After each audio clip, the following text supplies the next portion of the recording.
The Honourable Cameron Murphy. Thank you, Mr. President. And I rise this morning to talk about the important issue of the right to protest in New South Wales. Particularly, I want to speak about the anti-protest laws which were introduced in 2022. These laws were subsequently subject to a successful legal challenge and are now due to be considered as part of a legislative review.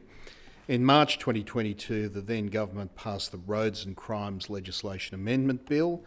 This legislation amended the Roads Act 1993, which criminalises causing serious disruption by entering, remaining on or trespassing on prescribed major bridges and tunnels to now include, quote, all main roads, end quote.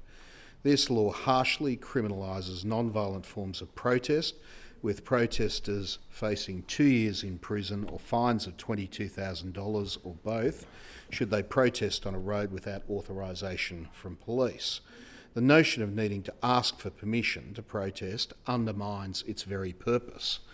The right to peaceful assembly is a fundamental democratic right protected under Article 21 of the United Nations International Covenant on Civil and Political Rights, of which Australia is a signatory. This right is further supported by New South Wales common law and by the implied right to freedom of political communication, including peaceful protest, in the Australian Constitution.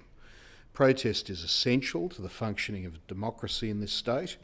Without the tireless efforts of peaceful protesters, gains in areas including Aboriginal land rights, marriage equality, fair working conditions would never have been realised. Further, some, such as Anastasia Radievska of Legal Observers New South Wales, have argued that these laws have emboldened the use of police violence in breaking up peaceful protests. Additionally, the Supreme Court has already found two elements of this legislation to be invalid for prohibiting political communication. It is clear that for many reasons, these laws have a deleterious effect on the public discourse in New South Wales. The 2022 anti-protest legislation is a fundamental attack on this right to protest, as well as on the integrity of our democracy.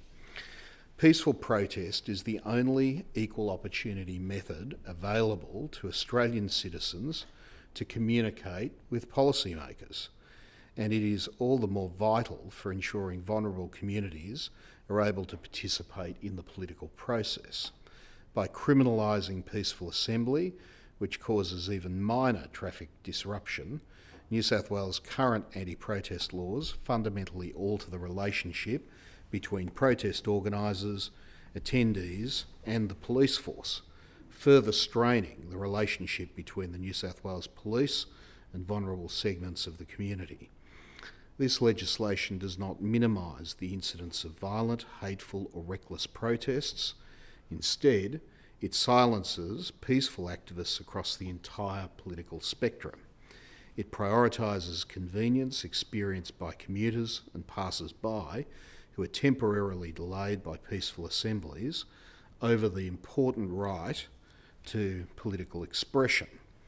While I understand that no one wants to be made late for work or unable to go about their day due to protest actions, even those of us who work in Parliament House know how distracting and inconvenient the protests outside this place can be. However, in a democracy such as ours, occasional inconvenience is the price we pay for freedom and a free public political discourse. This is a bargain that we must be willing to make.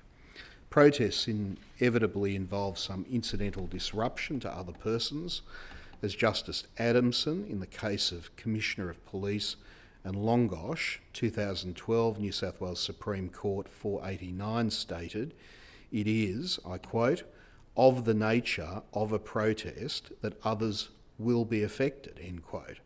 This is simply how change is made.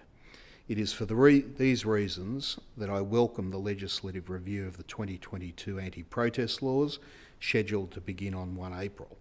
The review is to be carried out by the Department of Roads, the Attorney-General's Department, will investigate if the amendment meets the policy objectives of the legislation, whether it excessively curtails the constitutionally protected right to peaceful protest. I hope that this review produces a positive result for the right to protest and political freedoms in New South Wales. Thank you.